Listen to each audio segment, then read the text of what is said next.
कुछ लोगों को थोड़ा सा मुश्किल लगता है ये, उसने पढ़ा भी नहीं है इसको नए इंटर के ज़माने में, फर्स्ट ईयर का चैप्टर है ये। लेकिन ये चैप्टर बहुत इजी है। इस चैप्टर को मैं पीसेस में ब्रेक कर करके पढ़ाऊंगा। पहले इसका देख लो कि इसका तरीकाकार क्या है। आपके पास इस चैप्टर में दो बेसिक हिस्से हैं, एक फोटोसिंथेसिस का पोर्शन है और इस फोटोसिंथेसिस के पोर्शन के अंदर हमारे पास लाइट रिएक्शन है,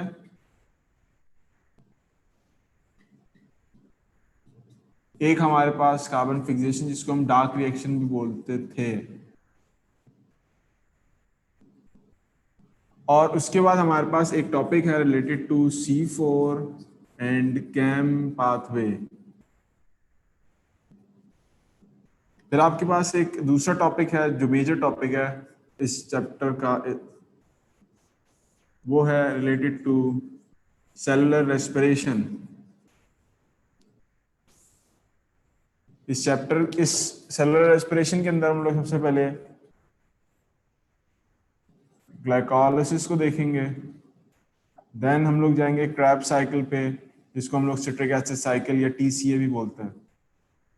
उसके बाद हम लोग फर्दर मूव करेंगे इस चैप्टर के लास्ट टॉपिक पे, इलेक्ट्रॉन ट्रांसपोर्ट चेन पे। ये जो दो मेजर टॉपिक्स हैं और इनके अंदर जो फर्दर बातें हैं, ये इस चैप्टर का मेन कॉन्स्टिट्यूएंट है। इसके अलावा आपको इस चैप्टर के एंड में कुछ ट्रॉफिक लेवल से रिलेटेड बातें मिलेंगी, ठीक है, उसको सिर्फ एंड में एक सरसरी सा उस पर नजर डालेंगे। लेकिन ये दो मेजर पोर्शन है इस चैप्टर के जिनको हम स्टडी करेंगे। कोई भी चीज में मुश्किल नहीं है, सारी चीजें आसान है। हम स्टेप बाय स्टेप सारी चीजों को देखेंगे, लाइट रिएक्शन, कार्बन फिक्सेशन, ये जो डार्क रिएक्शन होता है आपके पास, और कैम जो पाथवेज है हमारे पास वो दोनों, उसके बाद फिर रेस्पिरेशन पे आएंगे, सारी चीजों पे आएंगे, ठीक है। तो इसको इंशाल्लाह स्टार्ट करते हैं एक एक करके, कि फोटोसिंथेसिस से बात स्टार्ट करेंगे अपनी। ये याद रख के चैप्टर स्टार्ट करना है कि चैप्टर मुश्किल नहीं है। कुछ चीजें कभी कभार मुश्किल हो जाती है लेकिन बहुत आसान चैप्टर है, इतना मुश्किल नहीं है। सबसे पहले आओ, एक टर्म हम लोग इस्तेमाल करते हैं यूजली कि अगर आपके पास छोटे कंपोनेंट्स हैं, कंपोनेंट्स आपके पास छोटे हैं, अगर ये छोटे कंपोनेंट्स एक बड़े कंपोनेंट में जाके कन्वर्ट हो जाते हैं, एक बड़े कंपोनेंट में कन्वर्ट होते हैं, तो इस बड़े कंपोनेंट में कन्वर्जन के प्रोसेस को हम कहते हैं कि यहाँ पर हमारे पास हो रही है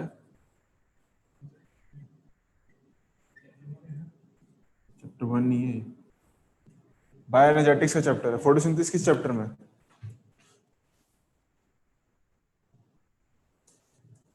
बेटा ये आपके पास चैप्टर 1 नहीं है, ये चैप्टर 1 नहीं, चैप्टर 11 है। ये आपके पास बायोएनर्जेटिक्स का चैप्टर है, आपकी फर्स्ट ईयर का चैप्टर 11, ठीक है, ठीक है। तो मैं ये बता रहा था आपके पास कि आपके पास छोटे यूनिट्स अगर मिलकर एक बड़ा यूनिट बनाते हैं तो ऐसी कंडीशन को हम कहते हैं कि एनाबॉलिक प्रोसेस हो रहा है, इसको हम एनाबॉलिज्म भी कहते हैं, ठीक है। और अगर आपके पास ये बड़ा स्ट्रक्चर टूट रहा है छोटे स्ट्रक्चर्स के अंदर,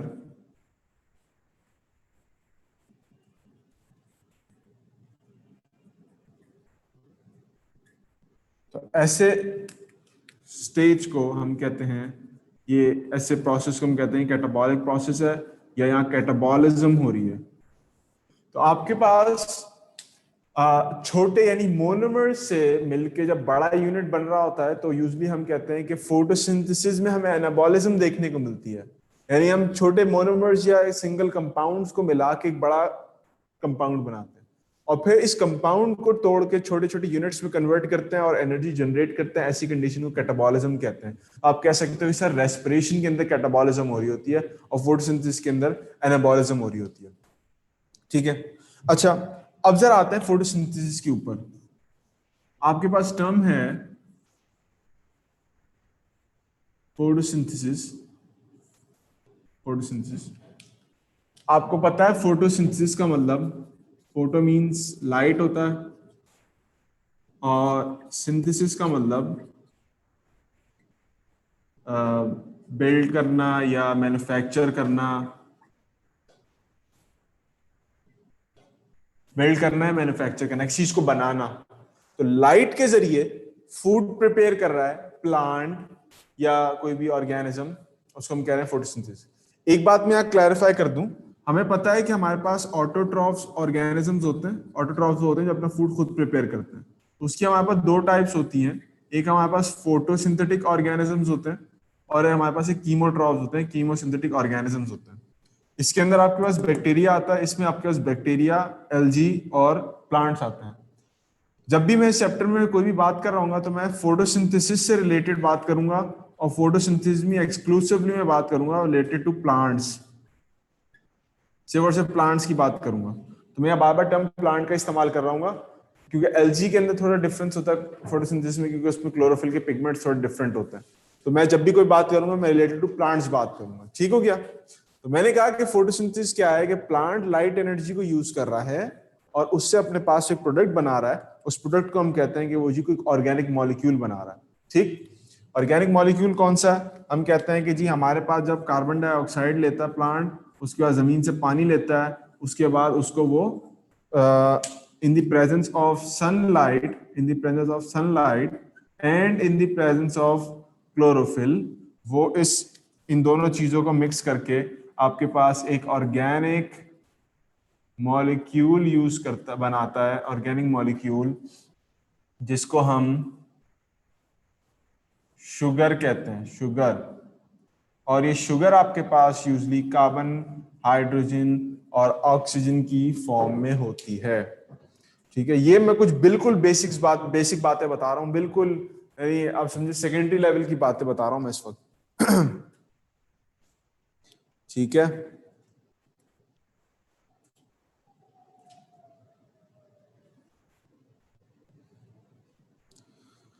अच्छा, अब जरा मैं फोटोसिंथेसिस की तरफ बढ़ता हूं। फोटोसिंथेसिस के मैकेनिज्म में आपके पास कौन कौन सी चीज होती है, पहले इसकी जल्दी तस्वीर ले लो ताकि मैं जल्दी मूव करूं आगे। मैं इस चैप्टर को कोशिश करूंगा सिंपल फॉर्म में पढ़ाऊं और रुक रुक के पढ़ाऊंगा ताकि आप तस्वीर ले सको। किसी का कनेक्शन का इशू है, किसी का कोई इशू है, टाइम मैं बिल्कुल दूंगा, अपनी तस्वीर आप आराम से ले सकते हैं। कोई चीज नोट करनी नोट कर सकते हैं। हर एक टॉपिक के बाद सवालात होंगे, हर एक टॉपिक के बाद बीच बीच में सवाल नहीं होंगे क्योंकि हर चीज आपस में इंटरलिंक्ड होती है, तो बीच बीच में सवाल करने से जो है वो थोड़ी सी चीजें डिस्टर्ब होती है।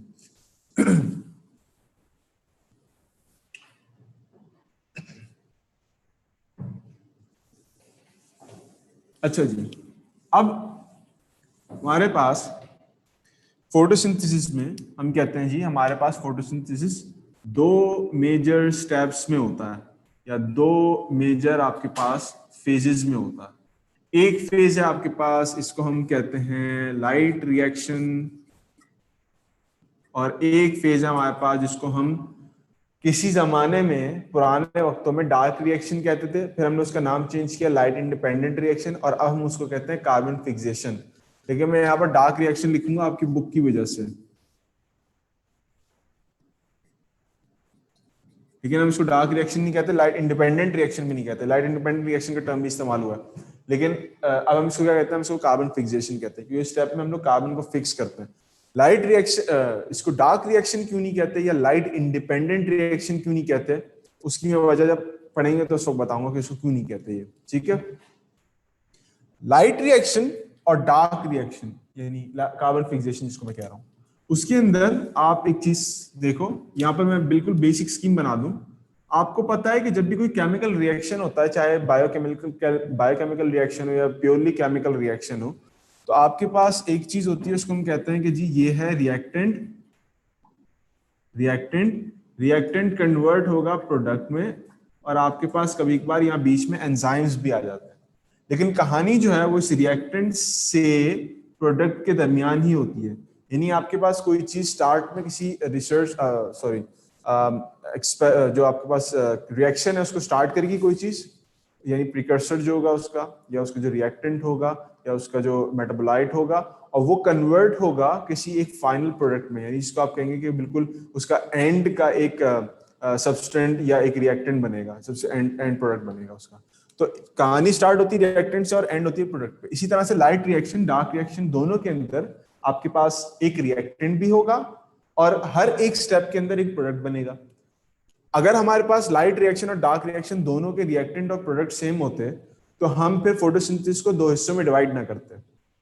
हमने फोटोसिंथेसिस को दो हिस्सों में डिवाइड इसलिए किया है कि लाइट रिएक्शन के रिएक्टेंट्स अलग, इसका प्रोडक्ट अलग। डार्क रिएक्शन या कार्बन फिक्सेशन का रिएक्टेंट अलग, इसका प्रोडक्ट बिल्कुल अलग। ठीक है, तो लाइट रिएक्शन का हमारे पास जो रिएक्टेंट्स होते हैं, लाइट रिएक्शन के जो रिएक्टेंट्स होते हैं वो होता है वाटर प्लस लाइट। और इसका प्रोडक्ट क्या होता है? इसका प्रोडक्ट क्या होता है? इसका प्रोडक्ट होता है एटीपी और NADPH। ठीक है,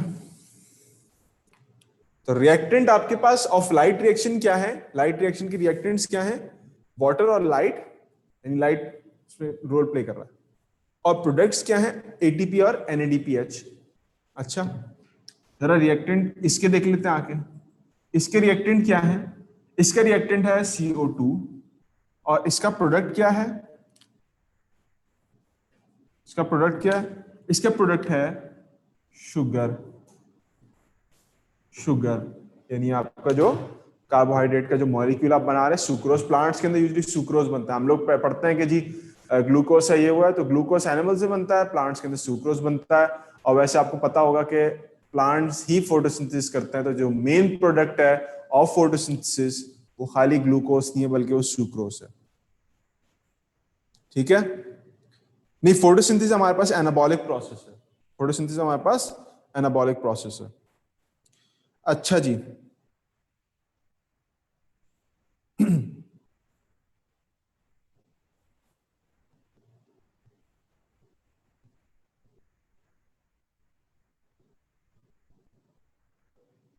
नहीं, सुक्रोज लाइट रिएक्शन में नहीं बनता। अच्छा, एटीपी और NADPH कुछ लोग कह रहे हैं कि सर डार्क रिएक्शन के रिएक्टेंट्स नहीं है। देखो, रिएक्टेंट उसको कहते हैं कि जो कि किसी रिएक्शन के अंदर कन्वर्ट हो रहा हो फाइनल प्रोडक्ट में। रिएक्शन में वो कन्वर्ट हो रहा हो किसी फाइनल प्रोडक्ट में। एटीपी और NADP फाइनल प्रोडक्ट में कन्वर्ट नहीं होते। एटीपी और NADP उस काम को करने में मदद देते हैं लेकिन फाइनल प्रोडक्ट में कन्वर्ट नहीं होते। फाइनल प्रोडक्ट में कन्वर्ट होने के लिए आपको क्या चाहिए? आपको वो चीज चाहिए कि जो कि एज अ रिएक्टेंट हो, जो कन्वर्ट हो रही हो फाइनल प्रोडक्ट में। ठीक है, अच्छा जी।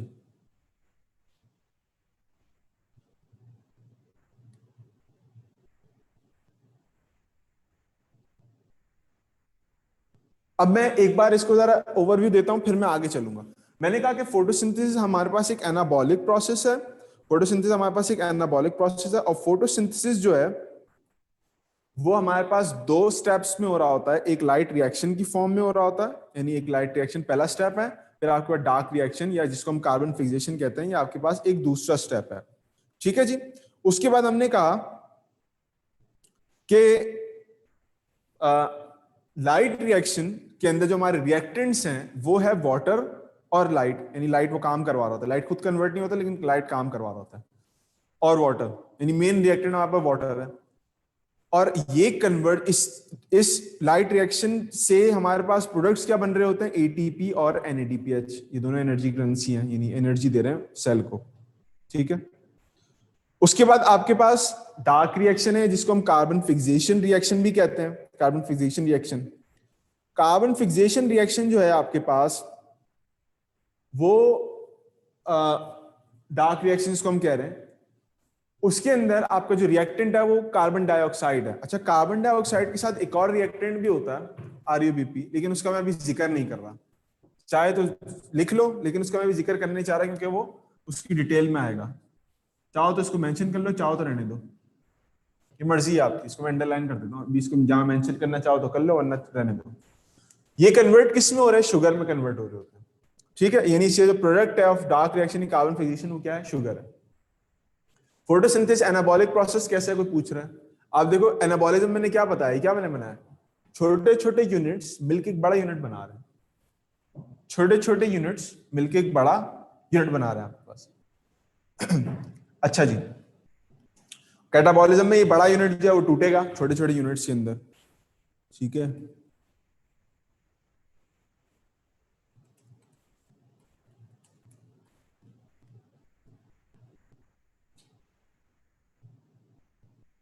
अच्छा जी, अब अगर यहां तक समझ में आ गया, इसको कॉपी कर लो ताकि मैं इससे आगे मूव करूं।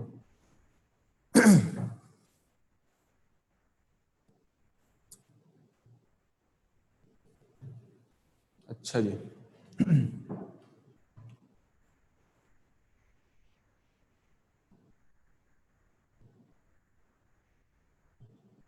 ठीक है।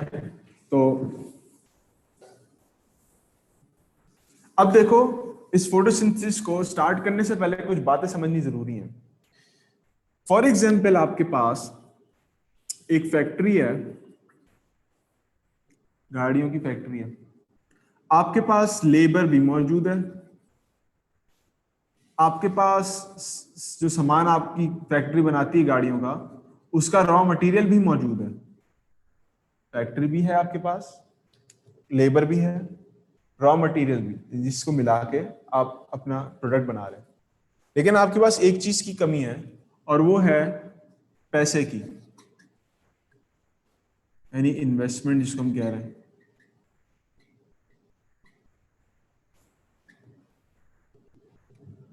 तो आप क्या करेंगे, फैक्ट्री का जो मालिक है वो क्या करेगा कि वो पहले कुछ ऐसा काम करेगा कि वो पैसे जनरेट कर सके। यानी वो कोई पहले खुद अलग मेहनत मजदूरी करेगा या किसी जगह पे अपने शेयर्स लगाएगा ताकि इतने पैसे जनरेट कर सके कि वो अपने लेबर को भी दे, वो अपने रॉ मटेरियल को भी खरीदे, वो अपनी फैक्ट्री का काम भी चला सके। तो असल मसला क्या है कि मालिक के पास फैक्ट्री भी है, लेबर भी है काम करने के, रॉ मटेरियल भी है जिससे आप फाइनल प्रोडक्ट बनाओगे। लेकिन अगर नहीं है तो उसके पास कोई पैसे नहीं है।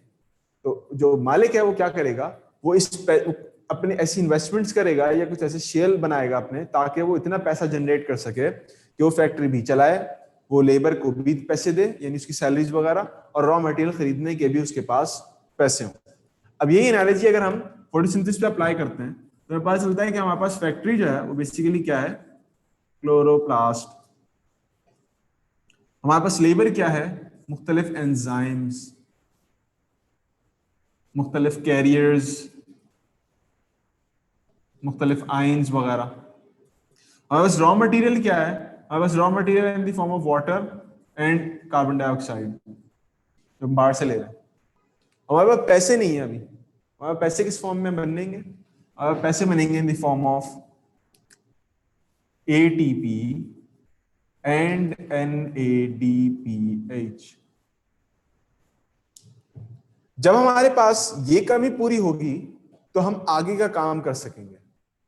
इस कमी को पूरा करने के लिए प्लांट क्या करता है कि प्लांट पहले फोटोसिंथेसिस की लाइट रिएक्शन को चलाता है, जिसमें वो अपने पास एक रॉ मटेरियल को यूज करता है, यानी इसकी इन्वेस्टमेंट करता है, और इसकी इन्वेस्टमेंट से एटीपी और NADPH बनाता है, यानी पैसे बनाता है। अब इस पैसे को इस्तेमाल करेगा वो, ये पैसा याद रखो कि ये पैसा आपके पास रॉ मटेरियल नहीं है। गाड़ी बनेगी तो लोहे से, लेकिन लोहे को खरीदने के लिए आपके पास पैसे चाहिए। एटीपी और NADPH रिएक्टेंट तो नहीं है, लेकिन एटीपी और NADPH आपके पास वो पैसा है कि जिससे आप इस मटेरियल को, यानी आपके पास ये मटेरियल है, इसको आप खरीद सकते हो। इसको खरीदोगे, इसको जोड़ोगे, इसकी डेंटिंग पेंटिंग करोगे और इसको एक बड़ा प्रोडक्ट के फॉर्म पे बनाओगे। तो ये एनालॉजी याद रखना कि हमारे पास ये दो स्टेप्स में क्यों हो रहा है। तो पहले स्टेप में प्लांट क्या कर रहा है कि प्लांट अपने इस रॉ मटेरियल को इन्वेस्ट कर रहा है ताकि वो ये बना सके, इन्वेस्टमेंट कर रहा है ये बनाने के लिए, पैसे बनाने के लिए। जब उसके बाद पैसे बन जाएंगे तो वो अब अगले स्टेप में इस पैसे को इस्तेमाल करेगा अपने इस रॉ मटेरियल से अपना प्रोडक्ट बनाने के लिए। ठीक है, इसीलिए मैंने वहां पर एटीपी और NADPH को एज अ रिएक्टेंट नहीं लिखा था, बल्कि CO2 और ReOBP को एज अ रिएक्टेंट लिखा था। ठीक है,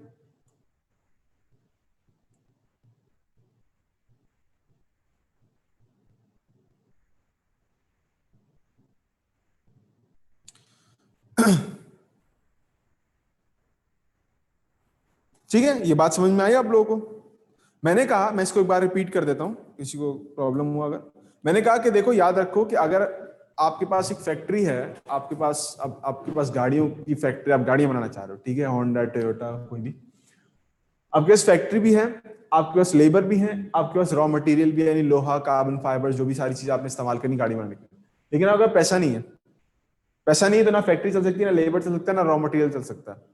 तो आपके पास एक तरीके कार क्या है कि फैक्ट्री का मालिक अपने पैसे को जो उसके पास मौजूद है उसको इन्वेस्ट करे एज इन शेयर की फॉर्म में या कुछ बिजनेस, दूसरे बिजनेस की फॉर्म में, ताकि वो पैसा जनरेट हो उसका। जब उसका पैसा जनरेट हो, इतना जनरेट हो कि उसका लेबर को भी वो पैसे दे सके यानी सैलरीज की फॉर्म में, रॉ मटेरियल को भी खरीद सके और फैक्ट्री को भी चला सके। ठीक है, तो जब उसके पास पैसे होंगे तो ही वो अपने सारे काम कर सकता है। यही एनालॉजी अगर हम फोटोसिंथेसिस की पूरे फोटो सिस्टम पे लगाएं, यानी जो जो फोटोसिंथेटिक मशीनरी है उसके ऊपर अगर ये एनालॉजी लगाएं, तो हमें पता चलता है कि हमारे पास फैक्ट्री जो है वो क्लोरोप्लास्ट है, लेबर जो है वो एंजाइम्स और डिफरेंट कैरियर्स हैं, और रॉ मटेरियल हमारे पास वाटर और कार्बन डाइऑक्साइड है। अगर एक चीज की कमी है तो वो एनर्जी है, यानी एनर्जी की फॉर्म में सारे काम हो रहे हैं ना प्लांट सेल में, एनिमल सेल में, वो एनर्जी है जो कि प्लांट को चाहिए जिससे वो अपना फाइनल प्रोडक्ट बना सकता। और वो पैसे कहां से जनरेट करेगा? वो पैसे जनरेट करेगा इन्वेस्टमेंट से। वो इन्वेस्ट करेगा तो बाद में उसको उसका फल मिलेगा। ठीक है, तो प्लांट बेसिकली क्या करता है कि प्लांट अपने पास मौजूद एक रॉ मटेरियल यानी वाटर को यूज करते हुए अपने पास पैसे को जनरेट करता है, यानी पानी को इन्वेस्ट करता है और पैसे जनरेट करता है। तो उसके बाद पैसे जनरेट होते हैं इन the form of ATP and NADPH. तो अब वो इन एटीपी और एनएडीपीएच को यूज करते हुए अपने रॉ मटेरियल को प्रोडक्ट की फॉर्म में कन्वर्ट करता है। रॉ मटेरियल क्या है? CO2 और आरईबीपी, और उसको प्रोडक्ट की फॉर्म में कन्वर्ट करेगा, यानी कार्बोहाइड्रेट, शुगर। किसको? बात देखो कहां से कहां चल रही है। बात चल रही है from raw material to product. Raw material to product के बीच में ये पैसे का काम कर रहे हैं, इन चीजों को खरीदना है, जोड़ना है, एम्प्लॉइज को देना है, सारे काम करना है। ठीक है, तो इसी वजह से मैंने पिछले अभी जो मैंने डायग्राम बनाई थी उसके अंदर मैंने एटीपी एनएडीपी को एज अ रिएक्टेंट नहीं लिखा था, बल्कि CO2 को एज अ रिएक्टेंट लिखा था और कहा था कि ये उसको जोड़ने में या बनाने में मदद दे रहे हैं। ठीक है,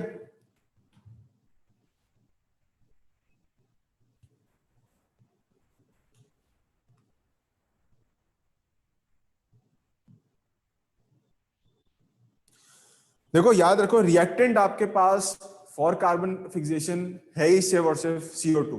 रिएक्टेंट किसे कहते हैं? रिएक्टेंट वो चीज होती है जो रिएक्ट करे और प्रोडक्ट फॉर्म करे।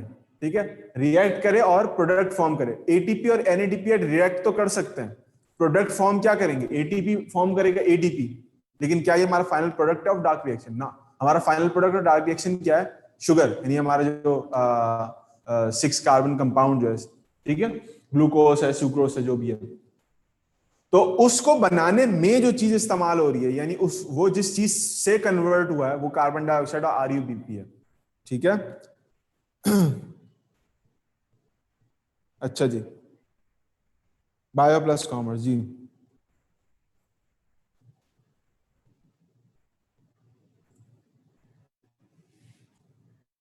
पहले लाइट रिएक्शन होगा आपके पास, फिर डार्क रिएक्शन होगा। वही वाली चीज के पहले पैसे बनाएंगे, फिर उसके बाद उसको इन्वेस्ट करेंगे और उससे फिर हम अपना रॉ मटेरियल बनाएंगे। ठीक है, यहां तक चीजें क्लियर हुई लोगों को, ताकि मैं आगे चलूं। इस मैं भी स्टार्टिंग में इसको इसलिए हल्का रख रहा हूं क्योंकि मुझे कुछ लोगों के जो रिप्लाईज देख के अंदाजा हो रहा है कि बहुत सारे लोगों को लाइट रिएक्शन और डार्क रिएक्शन में बड़ी कंफ्यूजन है। वाटर विदाउट एटीपी कैसे आया? वाटर आ कहां से रहा है? वाटर आ रहा है फ्रॉम दी रूट्स, और रूट से पानी जो है वो एक्टिवली एब्जॉर्ब नहीं होता।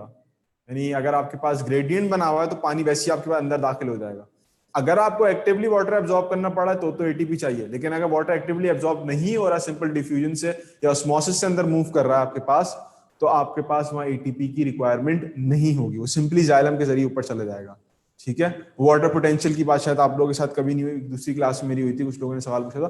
तो वाटर पोटेंशियल वाली बात है, जब पोटेंशियल आपके पास लो होगा इनसाइड द प्लांट और बाहर ज्यादा होगा तो पानी खुद ब खुद ही अंदर की तरफ मूव करना शुरू कर देगा। तो वहां आपके पास एक्टिव एब्जॉर्प्शन नहीं होगी। ठीक है, एक्टिव एब्जॉर्प्शन उस सूरत में होगी आपके पास कि अगर आपके पास बाहर की तरफ जो है वो नेगेटिव ग्रेडियंट ज्यादा है पोटेंशियल, वाटर पोटेंशियल का, और अंदर जो है वो ग्रेडियंट कम है, यानी नेगेटिव इतना मोर नेगेटिव नहीं है, लेस नेगेटिव पोटेंशियल है, तो शायद आपके पास एक्टिव ट्रांसपोर्ट हो। लेकिन एक्टिव ट्रांसपोर्ट ऐसे होती नहीं है वाटर की, तो एटीपी रिक्वायर्ड नहीं है आपके पास for the absorption of water. ठीक है तो एटीपी इतनी खास रिक्वायरमेंट नहीं होगी वाटर के लिए। ठीक है,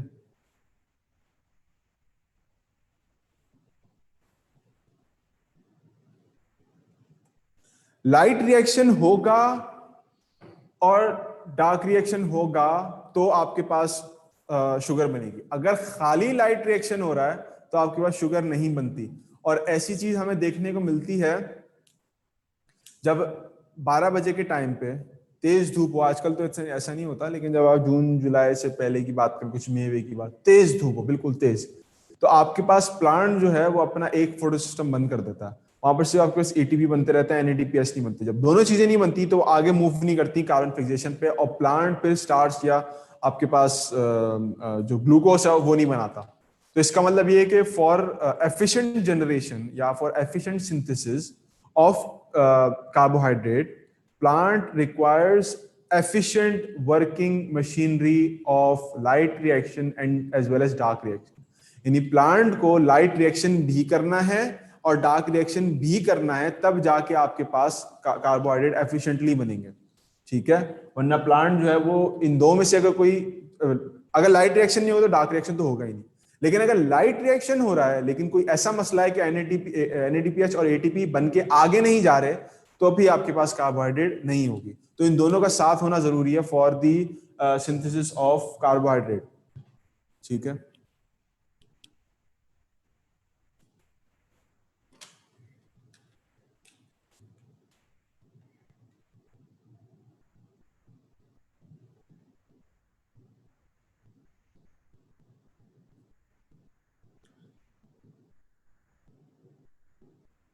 शुगर सुक्रोज होती है। हाँ, जो टेबल सॉल्ट वाली शुगर होती है ना, सुक्रोज, सुक्रोज की फॉर्म में ही बनता है। अगर आप कहीं पढ़ो कि प्लांट्स के अंदर जो फोटोसिंथेसिस के नतीजे में जो जो पहला प्रोडक्ट जो फाइनल प्रोडक्ट बनता है वो सुक्रोज होता है, ना कि ग्लूकोज होता है। क्योंकि प्लांट के अंदर आपने पढ़ा होगा कि फ्लोएम के अंदर जो मूवमेंट ऑफ जो ट्रांसलोकेशन ऑफ फूड मटेरियल है वो इन दी फॉर्म ऑफ सुक्रोज होती है। तो सुक्रोज कहाँ से आया? तो साइंटिस्ट ये कंक्लूड करते हैं कि प्लांट सुक्रोज बनाता है, ना कि ग्लूकोज बनाता है। तो C6 की जगह C12 वाला वो जो है कार्बन का मॉलिक्यूल बनाता है आपके पास।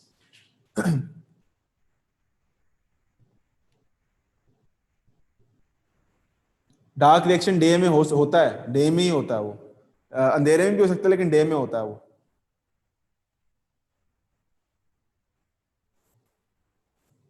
अच्छा, मैंने बोर्ड पे क्या चीज लिखी थी? एटीपी से H2O बनेगा और CO2 में कन्वर्ट हो जाएगा। मैं समझा नहीं वाली बात, मैंने क्या चीज लिखी थी? एटीपी से H2O बनेगा फिर CO2 में कन्वर्ट हो जाएगा। क्या चीज CO2 में मैंने कहा था कि आपके पास लाइट रिएक्शन में सनलाइट की मौजूदगी में वाटर से H2 एटीपी बनेगा, वाटर से एटीपी बनेगा। ये एटीपी इस्तेमाल होंगे कार्बन को फिक्स करने के लिए, तो कार्बन से आपके पास कार्बोहाइड्रेट बनेगा।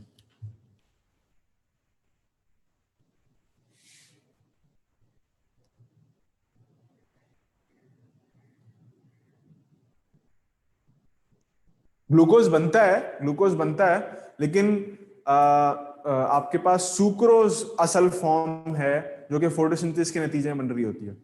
लेकिन will stick to those points कि आपकी बुक में जो बातें लिखी वो ग्लूकोज से रिलेटेड ही हैं।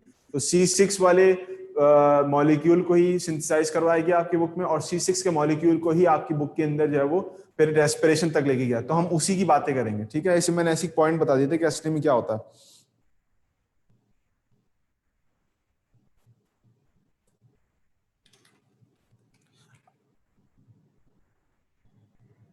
नहीं, डार्क रिएक्शन डार्क में नहीं होता। पहले ही समझा जाता था कि डार्क रिएक्शन डार्क में होता है, यानी अंधेरे में। लेकिन फिर बाद में पता चला कि नहीं, डार्क रिएक्शन डार्क में नहीं होता, बल्कि वो किसी भी टाइम पे हो सकता है, उसको लाइट की जरूरत नहीं होती। तो उसका नाम चेंज कर दिया गया लाइट इंडिपेंडेंट रिएक्शन में। फिर पता चला कि नहीं, डार्क यानी लाइट इंडिपेंडेंट रिएक्शन को भी लाइट की जरूरत होती है। उसके कुछ एंजाइम्स को एक्टिवेशन के लिए एंजाइम्स की वो लाइट की जरूरत होती है, और उसमें से एक इंपॉर्टेंट नाम रुबिस्को का है, जो इसको कन्वर्ट करता है, आरयूबीपी के साथ मिलाता है, यानी पहला प्रोडक्ट वो जो 3 कार्बन वाला बनाता है वो। तो उन एंजाइम्स की एक्टिवेशन के लिए लाइट की जरूरत होती है जो कि कार्बन को फिक्स कर रहे होते हैं। तो इसलिए उसका नाम फिर ना डार्क रिएक्शन रखा गया, ना लाइट इंडिपेंडेंट रिएक्शन रखा गया, बल्कि उसका नाम डायरेक्टली कार्बन फिक्सेशन रख दिया गया। तो इसका मतलब ये है कि कार्बन फिक्स होने के लिए भी आपको लाइट चाहिए होती है। ठीक है, तो ये डार्क में नहीं होता कि लाइट रिएक्शन सिर्फ लाइट में होगा और डार्क रिएक्शन डार्क में होगा। या डार्क रिएक्शन डार्क में भी हो सकता है। डार्क रिएक्शन डार्क में होता ही नहीं है, क्योंकि उसके लिए जो 5 मेन एंजाइम्स हैं जो कि पूरे पाथवे के अंदर आपके पास कार्बन को फिक्स करते जा रहे होते हैं और मुख्तलिफ कंपाउंड्स बना रहे होते हैं, उनकी एक्टिवेशन के लिए लाइट चाहिए होती है, जिसमें से सबसे सरफेरेस आपके पास रुबिस्को है। रुबिस्को नाम सुना होगा आपने। सबसे अबंडेंट प्रोटीन प्लांट या सबसे अबंडेंट एंजाइम जो है वो आपके प्लांट के अंदर वो रुबिस्को होता है।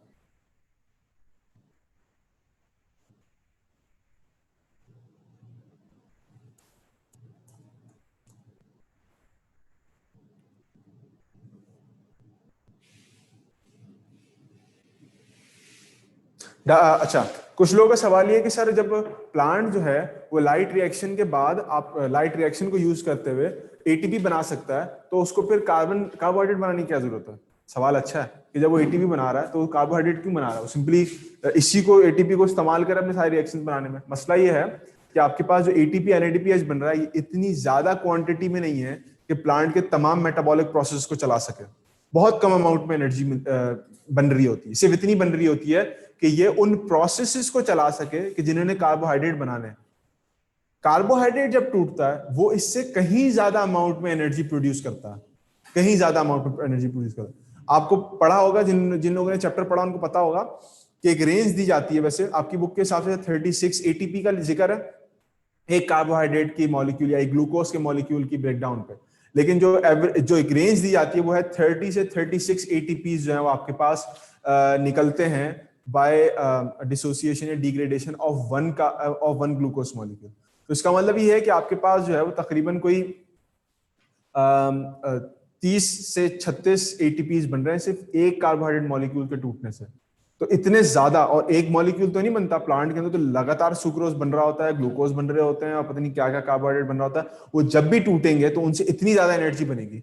तो प्लांट जो है वो इसमें कम एनर्जी बनाता है ताकि इस कम एनर्जी से बड़ा प्रोडक्ट बना सके कार्बोहाइड्रेट। जब वो बड़ा प्रोडक्ट बनेगा, अब जब वो बड़ा प्रोडक्ट टूटेगा तो इसके मुकाबले में जो यहाँ एनर्जी बनेगी उसके मुकाबले में डबल एनर्जी वो देगा, बल्कि डबल भी ट्रिपल एनर्जी देता है वो। ठीक है, तो आपके पास एटीपी एनएडीपीएच यहाँ पर बन भी सकते हैं ज्यादा, लेकिन ये इतने सस्टेनेबल नहीं है, ना ये आपके पास स्टोर्ड फॉर्म में मौजूद हो सकते हैं। क्योंकि कार्बोहाइड्रेट आपके पास स्टोर भी हो जाए तो आपके पास एनर्जी स्टोर्ड है इन द फॉर्म ऑफ कार्बोहाइड्रेट। जब उसको इस्तेमाल करना होगा, जैसे स्टार्च है, हमारी बॉडी के अंदर ग्लाइकोजन है, तो हम इस एनर्जी को स्टोर कर लेंगे अपने अंदर। जब हमें इस एनर्जी को इस्तेमाल करना होगा या कुछ करना होगा, कुछ लोग रोजे रखते हैं या रमजान जब आते हैं, तो हम वही एनर्जी जो कि stored in the form of carbohydrate है उसको इस्तेमाल कर रहा होता है। अब ये एनर्जी अगर आप बन गई तो ये स्टोर नहीं हो सकती, ऐसी घूमती रहेगी कहीं ना कहीं जाके। ये इसका बनना भी इतना अच्छी बात नहीं होती, ये ऐसे घूमती रहे पूरी बॉडी के अंदर, एटीपी बन रहा है। तो उसको स्टोर भी करना है, ऐसी फॉर्म में भी कन्वर्ट करना है इस एनर्जी को जो आप बनाने लगे, कि जो कि ज्यादा भी दे एनर्जी आपको, नंबर 1। नंबर 2, वो स्टोर भी हो सके। ये एटीपी एनएडीपी ऐसे स्टोर नहीं हो सकते, ठीक है, क्योंकि एनर्जी रिच मॉलिक्यूल्स हैं, किसी के साथ भी जाके रिएक्ट कर सकते हैं। तो इसको स्टोर भी करना है और आपने ऐसा प्रोडक्ट बनाना है कि जो कि कम एनर्जी के मुकाबले में ज्यादा एनर्जी दे सके आपको। तो इस वजह से प्लांट सिर्फ इस एटीपी एनएडीपीएच पे रिलाई नहीं करता, बल्कि वो इस एटीपी एनएडीपीएच को यूज करके कार्बोहाइड्रेट बनाता है जो कि ज्यादा एनर्जी भी दे सकता है और वो स्टोर भी हो सकता है, वो एनर्जी स्टोर भी हो सकती है आपके पास। अच्छा अच्छा, एक और सवाल क्या था? हाँ, दोनों लाइट की प्रेजेंस में होंगे।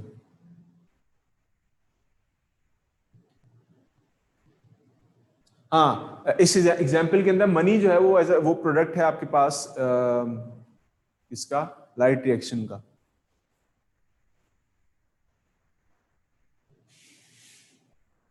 राइबोलोस 1,5 बिसफॉस्फेट, आरयूबीपी का फुल फॉर्म है राइबोलोस 1,5 बिसफॉस्फेट। एनाबॉलिक प्रोसेस कैसे है? एनाबॉलिक प्रोसेस ऐसे है, ये देखो, CO2 CO2 CO2 CO2 CO2 CO2 मिलाएंगे, क्या बनेगा? 6 कार्बन का एक कंपाउंड बन जाएगा। छोटे मोनोमर्स मिलकर बड़ा पॉलीमर बनाएंगे, एनाबॉलिक प्रोसेस। फिर आपके पास ये बड़ा प्रोडक्ट जब छोटे प्रोडक्ट्स में टूटेगा, CO2 आपका रिलीज हो रही होगी, H2 रिलीज हो रहा होगा, इस प्रोसेस को कैटाबॉलिक प्रोसेस कहते हैं। ठीक है,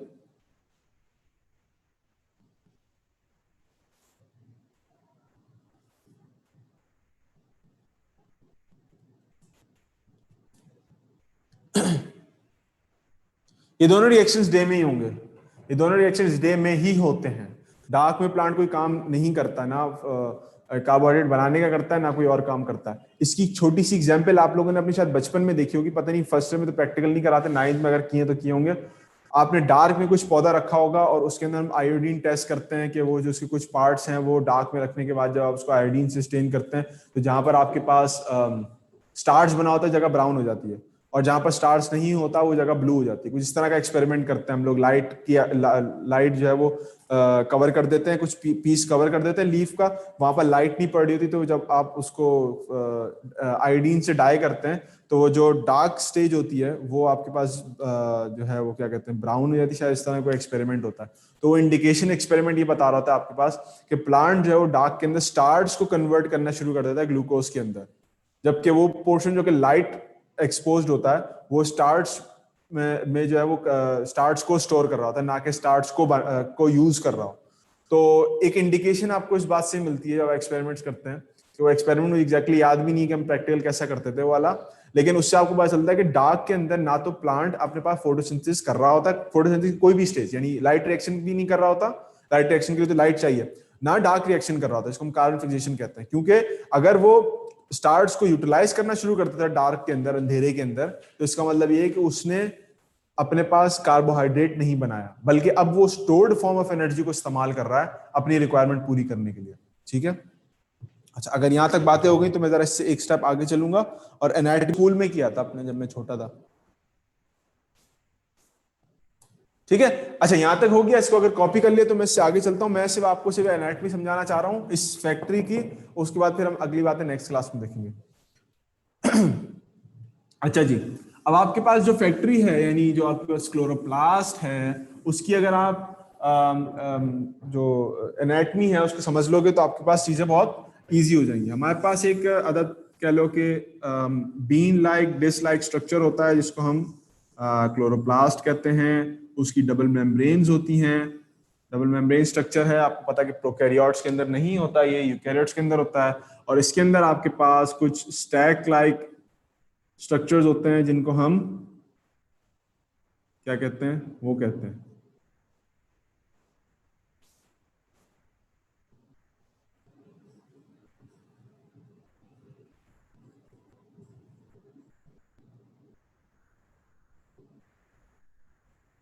ठीक है ना। तो इस तरह का स्ट्रक्चर होता है आपके पास। इन स्ट्रक्चर्स को अगर मैं जूम इन करूं तो हमारे पास तस्वीर कुछ इस तरह से आती है कि अगर मैं इसको जो है वो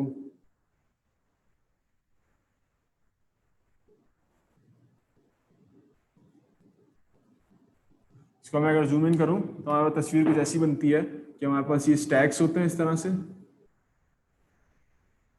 और ये स्टैक्स जो हैं ये आपस में एक दूसरे से जुड़े हुए होते हैं। ठीक है, ये जो बीच का पोर्शन है, जो कनेक्शन है, चेन है, इसको हम लैमिली कहते हैं, लैमिला कहते हैं, डबल एल है ये। ठीक है, इसको इंटरग्रैन्युलर लैमिली भी कहते हैं, इसको स्ट्रोमल लैमिली भी कहते हैं, इसको नॉर्मल लैमिला भी कहते हैं। आपके पास ये जो एक, इसको मैं शेड दे रहा हूं, ये आपके पास क्या लाता है, थाइलाकॉइड।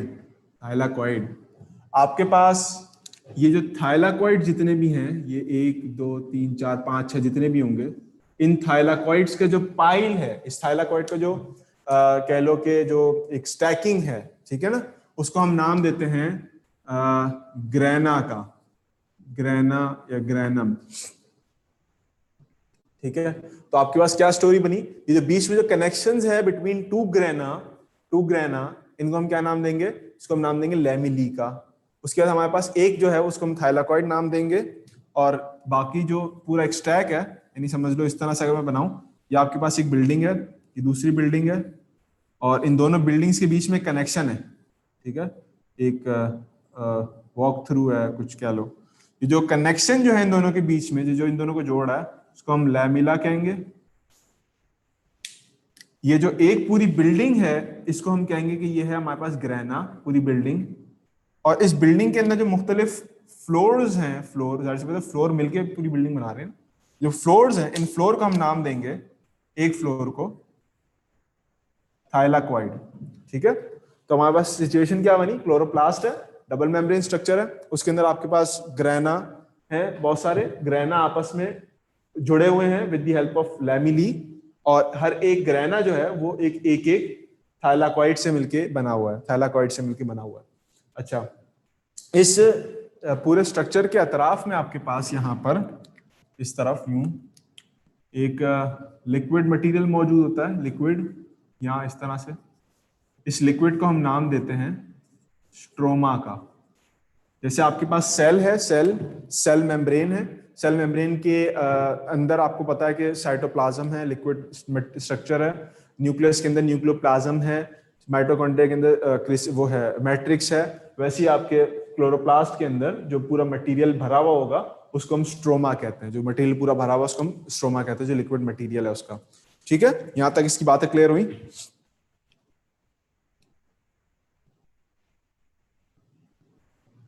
लैमिली के जो मैंने दो नाम बताए थे, एक बताया था इंटरग्रेन्युलर लैमिली, ग्रेना के बीच का लैमिली, और एक इसका नाम होता है स्ट्रोमल लैमिली, वो आपको स्टैंडर्ड बड़ी बुक्स में मिलेगा, छोटी में नहीं मिलेगा। तो स्ट्रोमा के अंदर जो मौजूद लैमिली होता है उसको स्ट्रोमल लैमिली कहते हैं। ठीक है, एक ग्रैनुलर लैमिली भी अलग चीज होती है कभी कभार, वो बिल्कुल डिफरेंट टॉपिक है, बस इसका लैमिला नाम याद रख लो काफी होगा। अच्छा, अब इस थाइलाकॉइड जो है, ये थाइलाकॉइड जो मैंने यहाँ पर बनाया आपके पास, इस थाइलाकॉइड की मेम्ब्रेन पे सारे काम हो रहे होते हैं। एक अकॉर्डिंग टू एवोल्यूशनरी बायोलॉजिस्ट, आपके पास जितने भी सेल ऑर्गेनल्स है, खासकर जिनकी डबल मेम्ब्रेन है, वो किसी जमाने में एक इंडिविजुअल यूनिसेलुलर ऑर्गेनिज्म थे, यानी आपके पास माइटोकॉन्ड्रिया, आपके पास क्लोरोप्लास्ट, बिल्कुल एक अलग इंडिविजुअल ऑर्गेनिजम्स थे। इसको कहते हैं, इस थ्योरी का नाम है एंडोसिम्बियोटिक थ्योरी है, कि एवोल्यूशनरी के कोर्स में पढ़ते हैं। तो उसके मुताबिक आपके पास क्लोरोप्लास्ट भी, माइटोकॉन्ड्रिया भी, ये सारे के सारे बिल्कुल डिफरेंट, और इवन के कुछ लोग न्यूक्लियस के बारे में कहते हैं, ये बिल्कुल डिफरेंट आपके पास जो है ये ऑर्गेनिजम्स थे, इसलिए इनका अपना अपना डीएनए भी होता है। क्लोरोप्लास्ट का अपना डीएनए होता है, माइटोकॉन्ड्रिया का अपना डीएनए होता है। तो ये जो डीएनए है इनका, ये इसी वजह से था कि ये एक अलग ऑर्गेनिजम्स थे, वो किसी हेटेरोट्रॉफिक ऑर्गेनिज्म ने उनको फीड कर लिया। ये आपकी बुक की बातें नहीं, सिर्फ वैसे ही बता रहा हूँ क्योंकि बीच में बात आ गई थी। वो हेटेरोट्रॉफिक ऑर्गेनिज्म ने उनको फीड कर लिया, लेकिन उसको उनको डाइजेस्ट नहीं किया, ये ऑटोट्रॉफ्स थे, ये खुद काम कर सकते थे। तो उन्होंने क्या किया कि काम अपने पास एनर्जी को यूज करके फोटोसिंथेसिस करने शुरू कर दी। वो एनर्जी उस हेटेरोट्रॉफ ऑर्गेनिज्म को भी मिलना शुरू हो गई। तो वो हेटेरोट्रॉफ ऑर्गेनिज्म ने बजाय इसको मारने के, इसके साथ इसने सिम्बियोसिस फॉर्म कर लिया। तो क्लोरोप्लास्ट फिर उसके बाद एक ऑर्गेनल बन गया। इसी तरह से माइटोकॉन्ड्रिया की कहानी थी, सारी डिफरेंट स्टोरीज, एक हाइपोथेसिस थ्योरीज है। पहला तो मैं ही कह रहा था कि हमारे पास जो थाइलाकॉइड है, अब मैं एक सिंपल एक थाइलाकॉइड की बात कर रहा हूँ। ठीक है, थाइलाकॉइड हमारे पास भी एक मेम्ब्रेन स्ट्रक्चर है, इसकी एक ही मेम्ब्रेन होती, दो नहीं होती।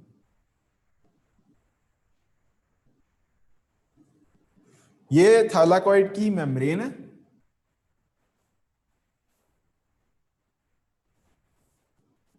और थाइलाकॉइड की मेम्ब्रेन के बीच में आपको जो है वो एक कैविटी देखने को मिलेगी। जैसे आपने पढ़ा होगा कि सीरेंट्रेट जो होते हैं आपके पास, उनकी बॉडी के अंदर एक बॉडी कैविटी होती है, इसको हम सीलोम कहते हैं, सीलोम बॉडी कैविटी। वैसे ही इसी थाइलाकॉइड के अंदर खाली कैविटी होती है, लेकिन उसको हम नाम देते हैं, इस कैविटी का नाम है ल्यूमेन। ल्यूमेन ल्यूमेन है, और ये जो बाहर का पोर्शन है, ये आपके पास ये इसकी थाइलाकॉइड की मेम्ब्रेन है। इस स्ट्रक्चर को हम नाम देते हैं थाइलाकॉइड का, थाइलाकॉइड का। ठीक है, तो ये अब एक थाइलाकॉइड मैंने यहां से निकाला, इसको मैंने यहां रखा, ये थाइलाकॉइड है, ल्यूमेन है उसकी, और इसकी एक मेम्ब्रेन है इस तरह से। अब इस थाइलाकॉइड की मेम्ब्रेन पे मैंने बताया था कि सारे के सारे काम हो रहे होते हैं। लास्ट बात है, बस वो सुन लो, उसके बाद आज की क्लास खत्म। आपके पास जो थाइलाकॉइड की मेम्ब्रेन है ना, ये मेम्ब्रेन,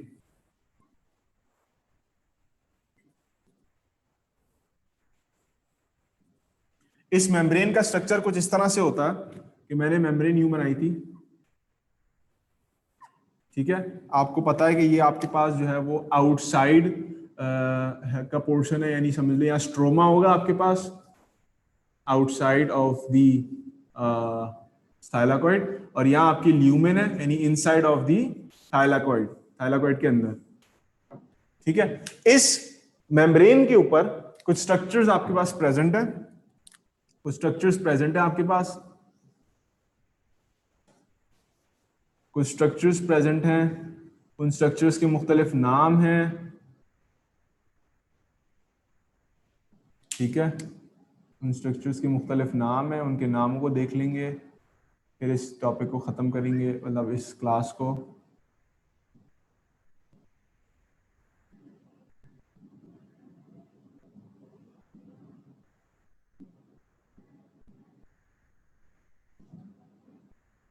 ठीक है, ये कुछ स्ट्रक्चर्स हैं, पता नहीं क्या लग रहा है लेकिन ये स्ट्रक्चर्स हैं।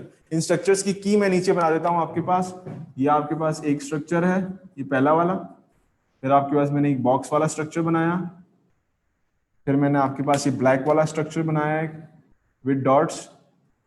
और फिर मैंने इन दी एंड आपके पास एक ऐसा स्ट्रक्चर बनाया जो कि एक बॉक्स की तरह का है, छोटा सा कसर है। तो ये वाला पार्ट जो है इसको हम नाम देते हैं PS2 का। इसको हम नाम देते हैं साइटोक्रोम का। इसका पूरा नाम है साइटोक्रोम B6F कॉम्प्लेक्स। उसके बाद आपके पास ये स्ट्रक्चर है, स्ट्रक्चर का नाम है PS1। और उसके बाद ये स्ट्रक्चर है, इसका नाम है ATP सिंथेस। ठीक है, तो आपके पास नहीं, आपकी बुक में नहीं है, मैंने नहीं पढ़ा, मेरे ख्याल में बुक में, आपकी बुक में नहीं है। ये बात ऐसी बीच में आ गई थी इसलिए मैंने बता दिया। वो एवोल्यूशन जो एंडोसिम्बियोटिक थ्योरी की बात बता रहा था। स्ट्रोमा का एक ही नाम बताया मैंने, लिक्विड जो है स्ट्रोमा। थैलेकॉइड की कैविटी को ल्यूमिन कहते हैं। ये देखो इस मेम्ब्रेन के ऊपर ये स्ट्रक्चर्स हैं। आपके पास PS2 है, फोटोसिस्टम 2, साइटोक्रोम B6F कॉम्प्लेक्स बीच में प्रेजेंट होगा। PS1 यानी फोटोसिस्टम 1 है।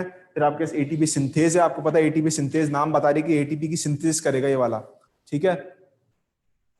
ये डायग्राम याद तो नहीं करनी आपने ऐसी खास, लेकिन ये डायग्राम समझ लो, ये लेबलिंग के लिए ना आ जाए, इस डायग्राम को समझ लो।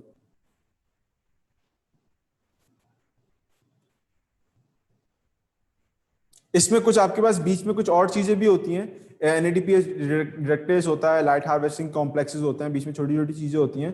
उनको मैंने अभी नहीं बनाया, उनको जब हम पूरा डिटेल में फोटोसिंथेसिस पढ़ेंगे तब बना। लेकिन आपके पास ये चार चीजें मेन है, ये चार चीजें मेन है जो कि आपके पास जो है वो बीच में मुख्तलिफ कैरियर्स भी होते हैं। मैंने उनमें से अभी किसी को भी नहीं बनाया। मैंने सिर्फ चार मेन जो चीजें हैं ऑफ चार मेन प्रोटीन्स हैं, ये प्रोटीन से बने हुए चार मेन प्रोटीन्स हैं ऑफ द थैलेकॉइड मेम्ब्रेन, तो उनको मैंने यहाँ पर सामने बना दिया, ठीक है।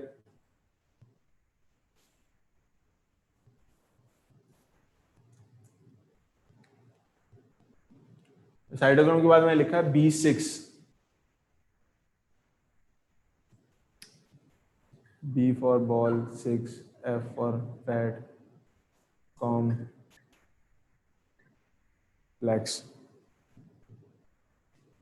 ये क्लोरोप्लास्ट के अंदर स्ट्रक्चर मौजूद है। क्लोरोफिल कहाँ प्रेजेंट है, बीच में कैरियर मॉलिक्यूल्स कौन कौन से प्रेजेंट हैं, और हम इंशाल्लाह नेक्स्ट क्लास में देखेंगे। आज की क्लास के लिए इतना काफी है। अभी नहीं, हाँ वो जो कैरियर्स है ना जितने भी सारे, उन कैरियर्स की बात करेंगे हम लोग बाद में, डोंट वरी। हाँ ये इसकी सिंगल मेम्ब्रेन है थैलेकॉइड की, ठीक है। तो आज के लिए इतना काफी है। आज हम लोग